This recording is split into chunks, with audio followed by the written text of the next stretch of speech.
Hello guys, welcome back to my channel. তো এই এপিসোডের শুরুতে আমরা দেখি নিয়ান যখন বাসা যায়, লুসাও তাকে দেখে বলে তুমি এখানে কি করছো। তখনই সেখানে ড্যাডও চলে আসে, যে তাকে বলে যে তুমি আমাকে ড্যাড বলার অধিকার হারিয়ে ফেলেছো, কারণ নিয়ান সেই ছেলেকে বিয়ে করতে চলেছে যে তার ড্যাডের কোম্পানিকে অ্যাটাক করতে চলেছে। এটা বলে ড্যাড তো সেখান দিয়ে চলে যায়, বাট লুসাও বলে যে তুমি শুনলে তো ড্যাড কি বললো, তাই এখান থেকে চলে যাও এখনই। এমনিতেও ড্যাড আমাকে বলেছে এখন থেকে আমি একাই তার মেয়ে। যা শুনে নিয়ান তাকে ফোনে টাইপ করে শোনায় যে তাও তুমি থাকবে তো স্টেপ ডটারই, তাই না, যখন কি আমি ড্যাডের বায়োলজিক্যাল ডটার। যা শুনে তো লোসাও অনেক বেশি রেগে যায়। যখন কি নিয়ান ভাবছিল যে যদি মমের ডেথের ব্যাপারে ইনভেস্টিগেশন করতে হয় তাহলে ড্যাডের সাথে সম্পর্ক ভালো করতে হবে আমায়। অন্যদিকে আমরা ড্যাডকে দেখি যে বাইরে বসে ফিশিং করছিল। তখনই তার কাছে নিয়ান এসে বলে যে ড্যাড, আপনার কি মনে আছে যখন আমি ছোট ছিলাম আপনিও আপনার সাথে আমাকে ফিশিং করাতে নিয়ে আসতে, বাট যখন থেকে মম মারা গেল তখন থেকে আপনি আমার সাথে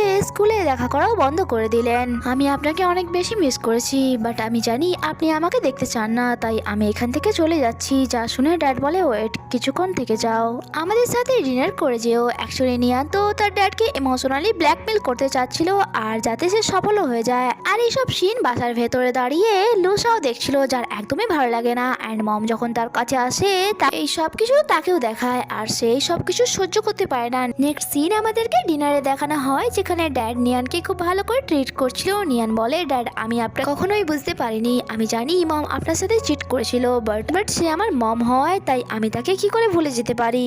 ওয়েল, আমার মনে আছে যখন তিনি অসুস্থ ছিলেন একটা ডায়েরি লিখতেন, আমি তা রিড করতে চাই। ড্যাড বলে যে তার সব জিনিস স্টোর রুমে আছে, তুমি তাই ডিনার শেষে তুমি সেখানে গিয়ে যা লাগবে তোমার নিয়ে নিও। তার এইসব কথা শুনে নিয়ানের তার ইন্টেনশন ঠিক মনে হচ্ছিল না। আর তখনই নিয়ানের কাছে তার স্কুল থেকে মেসেজ আসে, তাই সে ড্যাডকে বলে যে ড্যাড, আমার কিছু ইম্পর্টেন্ট কাজ আছে, তাই আমাকে এখনই যেতে হবে। আর সে চলে যাওয়ার পর লিনিয়ান এটা বলে চলে যায় যে আমার খাওয়া হয়ে গেছে। অন্যদিকে মিং যে তার অ্যাসিস্ট্যান্টকে রোডলি জিজ্ঞাসা করে যে ওই মেয়েটি গিয়েছে কত বছর হয়ে গেল, সে কি আর ফিরে আসবে না। যা শুনে অ্যাসিস্ট্যান্ট অবাক হয়ে জিজ্ঞাসা করে যে বস, ওই মেয়েটি গিয়েছে আধা দিনও হয়নি, আপনি কি তাকে নিয়ে চিন্তা করছেন, আমি কি কাউকে পাঠিয়ে তার খোঁজ নেব। আর মিং যে সত্যি নিয়ানের জন্য চিন্তা করছিল, বাট সে তার অ্যাসিস্ট্যান্টকে বলে যে না, তার কোনো দরকার নেই, এমনিতেও আমার তো মিস্টার হাওয়ের সাথে বিজনেস রিলেটেড নিয়ে কিছু কথা আছে, তাই আমার মনে হয় আমার এখনই গিয়ে তার সাথে কথা বলা দরকার এই ব্যাপারে। যা শুনে অ্যাসিস্ট্যান্ট বলে যে এখন আপনি তো জানেন যে সিচুয়েশন কেমন, তার মেয়ে হঠাৎ করেই আপনার সাথে এঙ্গেজমেন্ট করে নিল, তাই এরকম সিচুয়েশনে আপনার ওনার সাথে বিজনেস রিলেটেড ব্যাপারে কথা বলা উচিত হবে না। অ্যাকচুয়ালি মিং তো নিয়ানকে দেখতে চাইছিল, আর যা সে নিজেই বুঝতে পারছিল না। নেক্সট সিনে আমরা লিনিয়ানকে দেখি যে স্টোর রুমে লুকিয়ে লুকিয়ে ডায়েরি খুঁজছিল, আর তখনই সেখানে নিয়ান এসে লাইট ওপেন করে দেয় আর বলে যে আমি আগে থেকেই জানতাম আমার মমের ডেথের পেছনে তোমার হাত আছে। বাট লিনিয়ান বলে যে আরে তুমি আমাকে ভুল ভাবছো, অ্যাকচুয়ালি আমি এই ডায়েরিটি দেখে এটা জানতে চাইছিলাম যে তোমার মম আর ড্যাডের মধ্যে ডিভোর্স কেন হলো, কারণ আমি শুধু তার ডিপ্রেশনের ব্যাপারেই জানতাম। আর আমার তোমার জন্য অনেক বেশি খারাপ লাগছে, কারণ তোমার মম এত ইয়াং এজে তোমাকে ছেড়ে সুসাইড করে নিয়েছে, তার এমনটা করা উচিত হয়নি। আর তখনই সে নিয়ানের ব্যাগ নিয়ে রেকর্ডিং বের করে বলে যে তুমি কি ভেবেছিলে আমি উল্টো পাল্টা বলবো আর তুমি সেই সব রেকর্ডিং করবে, এইসব ছোটখাটো খেলা আমি অনেক বছর আগে খেলে নিয়েছি, এটা তোমার ফার্স্ট টাইম, তাই এবারের মতো আমি তোমাকে মাফ করে দিলাম। বাট এরকম কখনো যদি ফিউচারে তুমি করেছো তাহলে তোমার ড্যাডকে বলে এই বাসায় আসা তোমার বন্ধ করে দেবো আমি। এটা বলে সে তো সেখান থেকে চলে যায়। বাট নিয়ান ভাবে তোমার সেই ভালো দিন এবার শেষ হতে চলেছে, আমি খুব তাড়াতাড়ি তোমাকে ডিসপোজ করতে চলেছি। নেক্সট সিনে আমরা দেখি নিয়ান ওয়াক করতে বেরিয়েছিল, অ্যান্ড সে এখানে চাঁদকে দেখছিলই। তখনই সেখানে মিং আসে, যে নিয়ানকে বলে কি দেখছো। নিয়ানও তাকে হঠাৎ এখানে দেখে ফোনের টাইম জিজ্ঞাসা করে তুমি এখানে কি করছো। মিং বলে যে অ্যাকচুয়ালি আমি কিছু কাজের ব্যাপার নিয়ে এখানে এসেছিলাম, তাই ভাবলাম তোমাকেও পিক করে নেওয়া যাক, আর এটা তুমি তোমার এমপ্লয় বেনিফিট ভেবে নিও। নিয়ান জানায় যে বাট আমি তো আজকে বাসায় ফিরবো না। যা শুনে তখনই মিং তার অ্যাসিস্ট্যান্টকে কল করে বলে যে তুমি আজ আমি বাসায় ফিরছি না, তাই কাল তুমি আমাকে রিসিভ করতে এসো। এটা বলে সে কল কেটে দেয়, আর নিয়ানকে বলে তাহলে চলো তোমার বাসায় যাওয়া যাক। এটা বলে এসে চলে যায়। আর নিয়ানের তো তার ওপর অনেক বেশি রাগ হচ্ছিল, যে জানি না এই ছেলেটি কি চায়। নেক্সট সিনে আমরা তাদেরকে বাসায় দেখি, যেখানে মিং তার মম ড্যাডের সাথে অনেক ভালো করে কথা বলছিল, যেমন কি সেই বাসার সব থেকে ভালো জামাই হতে চলেছে। বাট ড্যাড সেখান দিয়ে উঠে চলে যায়, কারণ সে মিংয়ের সাথে কোনো রকম কথা বলতে চাইছিল না। এরপর তারা দুজনেই ঘুমানোর জন্য রুমে আসে। মিং তার রুম দেখে বলে তোমার রুম এত খালি খালি কেন লাগছে। নিয়ান জানায় যে কারণ আমি স্কুলে থাকি, বাট তুমি বলো তুমি কেন এখানে এলে?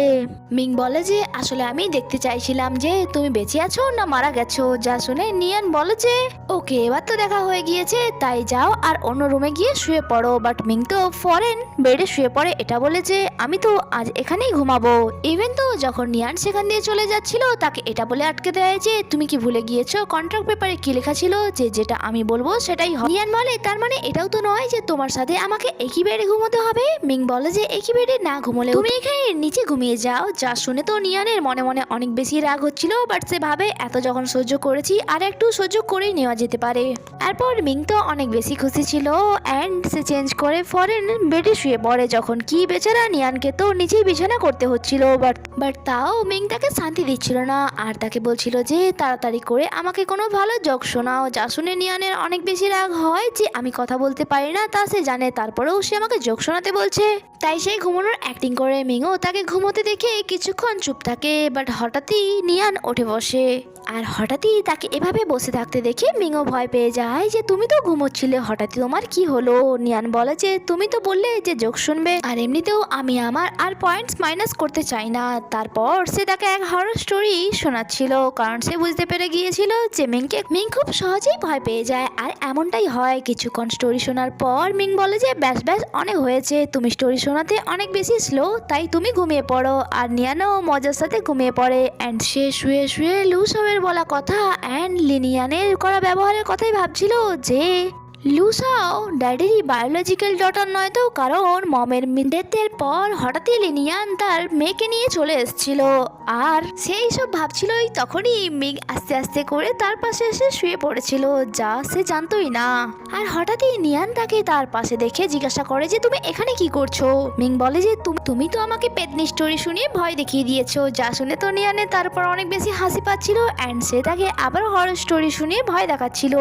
মিং বলে যে আমি বলছি আমার থেকে দূরে থাকো। নিয়ান বলে ছোটবেলায় আমিও ভূতেদের থেকে ভয় পেতাম, বাট যখন থেকে আমার মম মারা গিয়েছে আমার মনে হয় যে আমার মম সব সময় আমাকে প্রোটেক্ট করছে। ওয়েল তোমার যদি এরপর থেকে আর কখনো ভয় লাগে তাহলে এই গানটা উঁচু গলায় গাইবে। এটা বলে এসে তার ফোনে তাকে একটি গান শোনায়। যা শুনে মিং বলে যে যদি আমি এই গানটা উঁচু গলায় গাই তাহলে আমাকে কি ভালো ভালো দেখাবে? ওয়েল তুমি বেডে গিয়ে ঘুমিয়ে পড়ো, আমি এখানেই ঘুমিয়ে পড়বো। যা শুনে তো নিয়ান খুশি খুশি বেডে গিয়ে ঘুমিয়েও পড়ে। বাট মিংকে দেখে মনে হচ্ছিল তার আজ চোখের ঘুম উড়ে গিয়েছে স্টোরি শোনার পর আর আজ সারা রাত তার ঘুমই হবে না। এরপর আমাদেরকে নেক্সট মর্নিং এ সিন দেখানো হয় যেখানে নিয়ান তো এখনো ঘুমোচ্ছিল, বাট বেচারা মিং এর তো সারা রাত ঘুমই হয়নি, তাই সে রেডি হয়ে নিয়ানের পাশেই বসে তাকে দেখছিল আর এটা ভেবে হাসছিল যে একটা মেয়ে এত বেশি কি করে ঘুমোতে পারে। ওয়েল সে তাকে ছেড়ে সে তার কাজে চলে যায় আর আমরা দেখি মিং সেখান থেকে চলে যাওয়ার পর নিয়ান তার চোখ খুলে, তার মানে সে ঘুমোচ্ছিল না, সে ঘুমানোর অ্যাক্টিং করছিল।